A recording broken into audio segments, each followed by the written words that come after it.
Have you ever read the Serenity Prayer? And if so, do you really apply that prayer to your life? Hey, in case you don't know me, my name's Jason, and I've been showing you as I'm going around here in South Africa, showing you how beautiful of a country it is, how great the people are here, and most importantly, I've been talking about success, how to get it when it comes to three areas of life: happiness, health, and wealth. And if you haven't seen any of my previous videos, the definition of success by Earl Nightingale is the progressive realization of a worthy idea. And so I wanted to read from you chapter 6 from maximize your potential to through the power of your subconscious mind to develop self-confidence and self-esteem. And this is by Dr. Joseph Murphy. And so this has been a really good book, and it was funny because I read across this passage today, and it really came at the right time. And so I was like, you know what, let me just knock out two birds with one stone here. I needed to do a live video for today, and I was doing my reading, so I was like, let me just read it to you and talk it through to you. And so let's go ahead and start. This is in a nutshell, which is the chapter summary. There are certain things that you can't change, but you can transform yourself and shape your own future. Whether you know it or not, your thoughts and feelings create your destiny. When you're filled with doubt about taking a stand in a given situation, pray. God, grant me the courage to change the things that can be changed, the serenity to accept the things that cannot be changed, and the wisdom to know the difference. Your mission in life is to walk in the awareness of God's love and peace, thereby generating a mood of peace, love, and harmony for the entire world. These spiritual vibrations tend to minimize and neutralize the noxious patterns of fear, hate, jealousy, and greed in the mass or race mind. There's no sense in stirring up the mental poisons of grief, sorrow, hostility, and depression within yourself, and exuding that harmful mental effluvia into the mass mind, which is already contaminated enough. Keep your eyes on God, knowing that there's no evil on your path. And this passage was really, really interesting to me because most people may not realize this. Tomorrow will be the 365th day since CC's no longer here with me. And I've been feeling the depression, the sorrow come on. And this is why I've been really pushing myself. If you've been watching my shorts, really pushing myself to get out of my comfort zone and be uncomfortable. And also I'm pushing my exercise and all of that, because one thing is the human body, this avatar, is not able to express more than one emotional state at a time. And so knowing that I could feel the sense of the depression and all of that, the loneliness, the sorrow trying to creep in, I made a pattern to where I'm not allowing it to stay.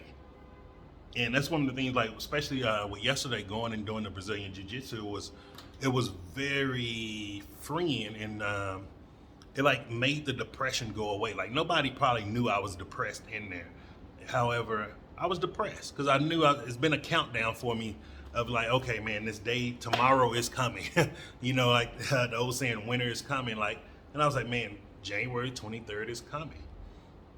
And I started to embrace it because it's like, look, man, it's not the day she transitioned.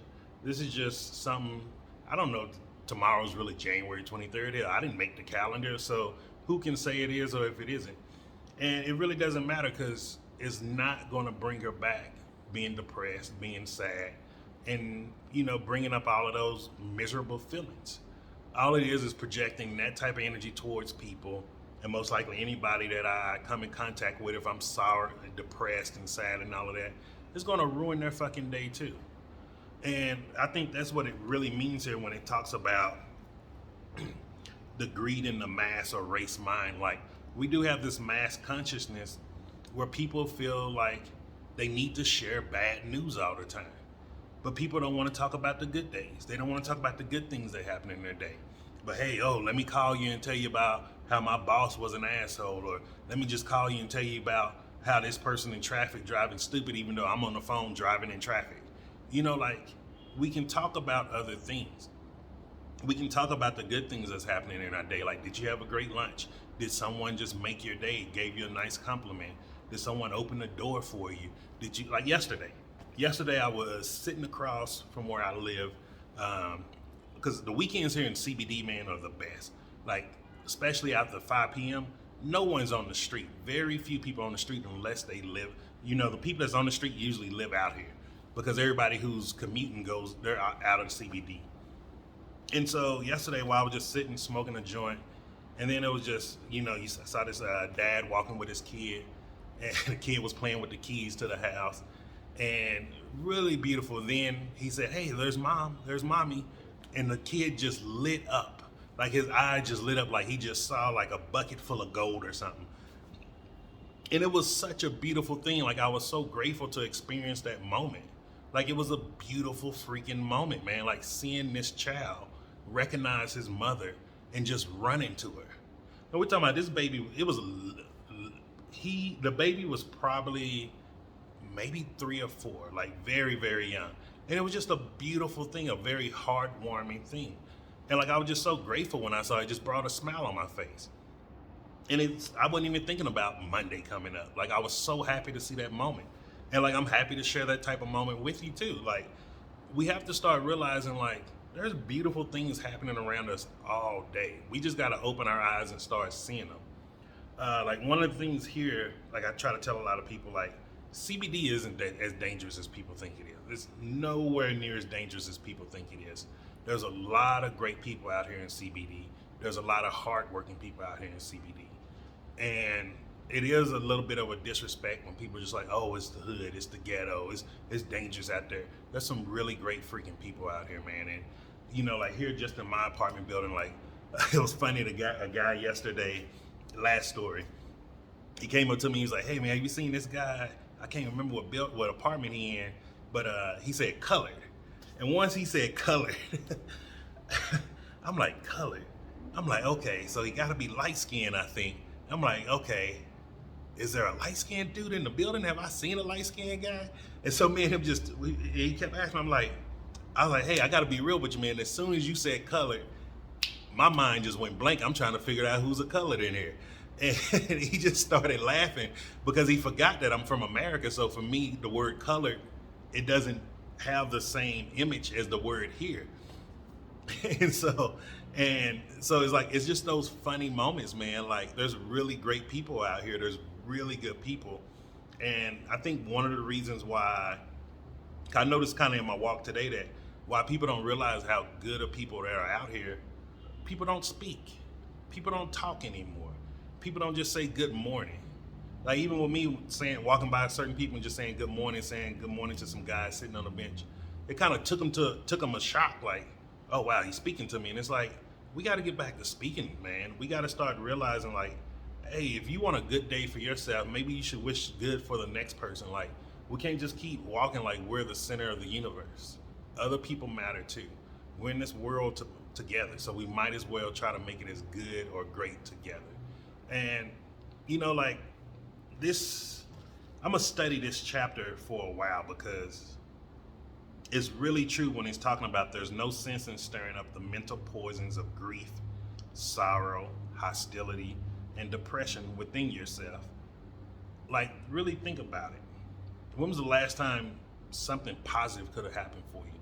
Whether it was a potential job interview, or if it was a potential raise, or a potential opportunity to have your own business. And then, like, how were you talking to yourself? Were you praising it? Were you talking great about it? Or were you talking about, like, oh man, I hope this works. Oh man, I hope this. Hope is negative. Like, we have to start understanding the words to be positive or present tense. But like, this is going to be a great opportunity. This is the opportunity I've been praying for. Let's do this. Like, that is a very big different word than I hope this works. Hope is a negative word. Like, we've been taught to use English words, but we have not been taught how to use them correctly. And if you want to speak correctly in English language, you have to speak in present tense. This is, I am. Like, that is what it means. And that's how you start operating and start getting control of the law of attraction, the law of vibration, because you're going to start vibrating and being a different person. The things that we say to ourselves is for a reason. Like, How many of us tell ourselves, "Oh, I got problems with procrastination, problems with procrastination." It was funny, like I think it was 2 days ago. I was watching. I know I said it was gonna be the last story, but because it's gonna go in with procrastination, I was watching Billy Carson on YouTube. Really great guy, really knowledgeable. He does a lot of learning from ancient civilizations and decoding the books and the tablets. Really great information. And they were talking. He was talking about how some of the ancient Sumerians on them, they saw these human bodies as avatars, and they saw it as it's just consciousness going in and out. Then as soon as I was watching it, I had like a download. And when I say download, that means a thought comes into my head that's very strong, that I can see it. Like I see a picture when this thought comes. And so I call those downloads. And the download came and it said is procrastination is built into the human avatar as a self-defense mechanism to keep us safe. And I really do believe that is true, because if we look back into ancient civilizations, or even let's just go back to another 300-400 years ago, the world was dangerous, man. It was about survival of the strongest. You know, you had to be physically strong. The human body had to evolve. If you look at the world now, the human body has no need to evolve anymore. This avatar is complete, it's perfect. It's now time for us to evolve our thoughts and our emotions. We must learn emotional maturity now. The emotional intelligence is the one thing that none of us have been taught, no matter what part of the world we're in. Schooling does not teach us how to control our emotions in the right way, how to project our emotions in the right way. And so this is what we have to start doing now. And this chapter was just really, really solidifying that, because I've been thinking this for a couple of weeks. And so I'm going to be studying this one for a while, because I even see in other areas of my life where that negativity, that pessimism, that sorrow, that doubt, that guilt, that jealousy, all of those type of things try to rear itself up. And I'm just breaking down those barriers, because I'm not just talking about this like, oh, you're bad, I'm perfect. Look, there's levels to this shit, man. And I got a long way to go. Like, I am nowhere near perfect, and I don't think I ever will be. And that's the beautiful thing about this journey. Like, it really is fun when you start realizing this is your world. You can have as much fun in it as you want. Stop giving the control to other people outside of you. And so I hope you got some value from this. Have a great Sunday. Nice, beautiful day here in Joburg. I'm going to go walk around some more once the second shift of load shedding hit. And hope you have a good day. Get out, get some fresh air, man. Like, really do something for you today. Like, it can be something simple. If it's taking yourself out to eat to a nice restaurant, or just getting out in the backyard and just putting your feet in the grass. But do something for you today. Take a moment out. And so hit the like button. Share this with people who can use this, because remember, we're now in a world where we need to collaborate. And the more information we pass to others, the more blessings we get to ourselves.